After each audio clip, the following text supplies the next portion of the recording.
We all know that smoking is bad, but how does it actually affect our brain? We know enough facts to prove that smoking is harmful to us, and I'll be talking about some of these facts today in this video. But before we do that, I would like to show you guys an advertisement from the year 1949. You know, if you were to follow a busy doctor as he makes his daily round of calls, you'd find yourself having a mighty busy time keeping up with him. Time out for many men of medicine usually means just long enough to enjoy a cigarette. And because they know what a pleasure it is to smoke a mild, good-tasting cigarette, they're particular about the brand they choose. In a repeated national survey, doctors in all branches of medicine, doctors in all parts of the country were asked, "What cigarette do you smoke, doctor?" Once again, the brand named most was Camel. Yes, according to this repeated nationwide survey, more doctors smoke Camels than any other cigarette. Why not change to Camels for the next 30 days and see what a difference it makes in your smoking enjoyment? See how Camels agree with your throat.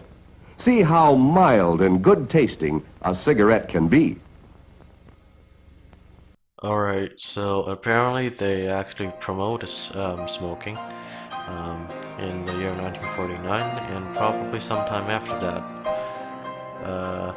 I have no words for that, but I guess that's one of the main reasons why smoking is still so popular today, and especially among people our age, around 13 to 18.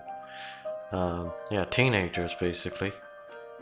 So let's take a look at what these cigarettes actually can do to us.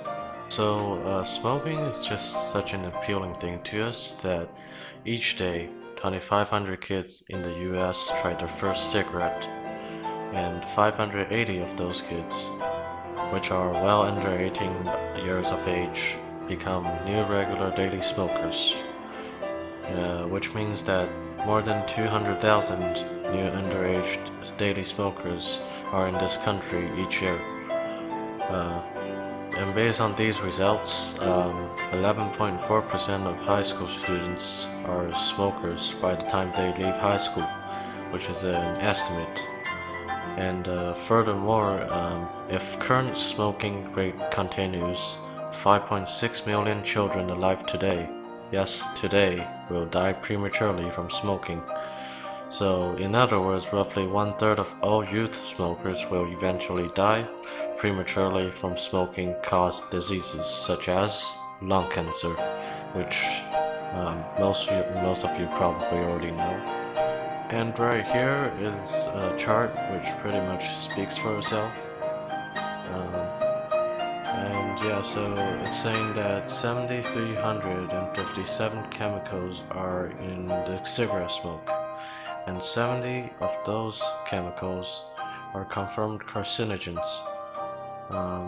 And of the 7,357 chemicals that we blow out, 4,000 or nearly 4,000 of those chemicals go into our system.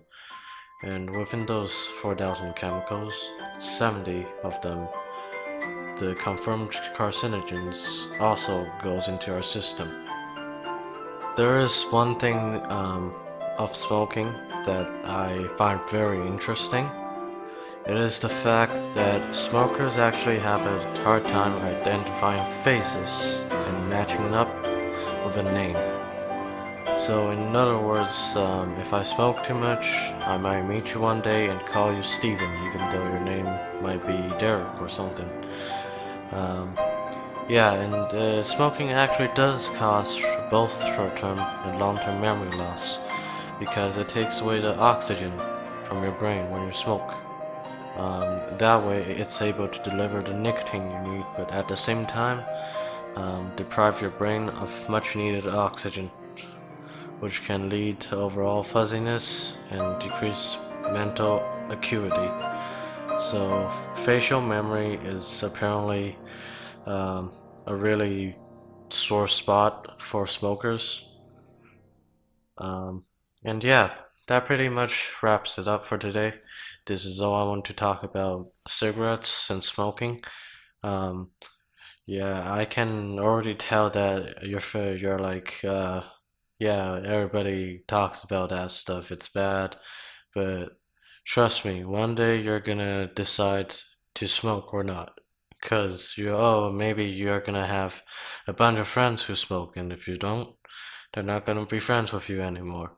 And there's one thing I want to tell you: learn to say no. And again, thank you for tuning in, and goodbye.